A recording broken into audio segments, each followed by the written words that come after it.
마치 옆집 아저씨 같은 훈훈한 인상의 재즈 기타리스트 조 패스는 20대의 한창 나이에 마약에 빠져들어 교도소와 교화원에 드나들며 15년의 긴 세월을 허송세월하며 보냈다.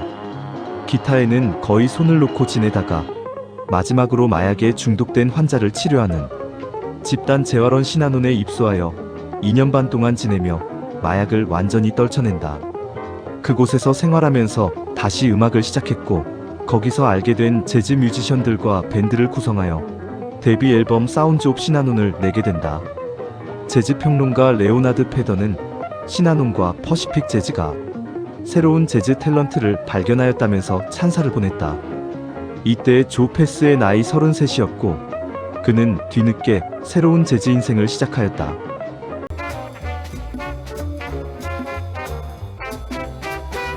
시나논의 하우스 밴드를 리드한 조 패스는 14세부터 순회 밴드를 따라다니며 천부적인 기타 재능을 보여주었으나 뉴올리언스에 머물면서 마약에 깊이 빠져들었다. 한창 나이인 20대에 교도소를 들락거렸고 포트워스의 마약 교정 시설에 4년 동안 수용되기도 했다. 캘리포니아에 정착한 그는 마약을 완전히 떨쳐내기 위해 시나논에 입소해 2년 반을 지내며 다시 기타를 잡았고 함께 지내던 뮤지션들을 모아 재즈밴드 사운즈 오브 시나논을 구성한 것이다. 피아니스트 아놀드 로스는 입소 전 자살을 시도한 전력을 가지고 있었고 트럼펫을 연주한 데이비드 앨런은 마약에 빠지기 전엔 오넷 콜맨과 함께 연주하던 베테랑이었다. 드러머 빌 크로포드는 시나논에 오래 머물며 이사회 멤버가 되었고 콩가를 맡은 캔디 라스는 시나논에 들어와 처음으로 악기를 배운 신참이었다.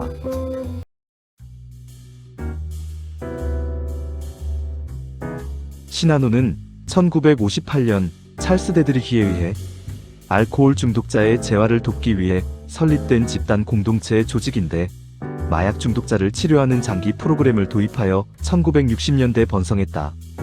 그는 오늘은 남은 날의 시작입니다 라는 유행어를 처음 말한 인물로 유명하며 모르는 사람과 함께 살기라는 의미의 시나논이란 용어도 그 자신이 만들었다.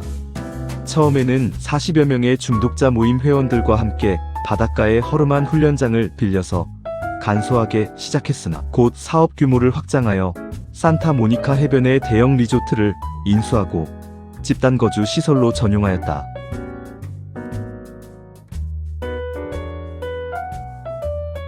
시나논은 마약에 중독된 재즈 뮤지션들을 받아들여 토요일마다 재즈 파티를 열었으며 일반인들도 참가할 수 있는 오픈하우스 형식을 취하여 재즈팬과 언론의 관심을 끌었다.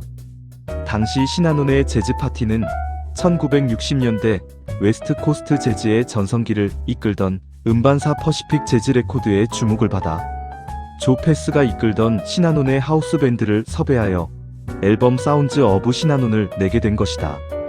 밴드는 앨범 홍보를 위해 TV에 출연하였고 이를 통해 시나논의 공동체 운영과 시설은 미국 전역에서 유명세를 탔고 당시에 제작된 영화나 드라마의 주제가 되기도 했다.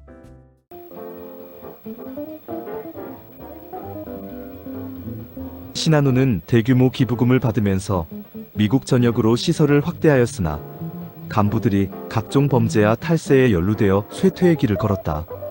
늘어난 수용자들을 통제하기 위해 임피리얼 머린즈라는 내부 조직을 두고 폭력을 휘둘렀다.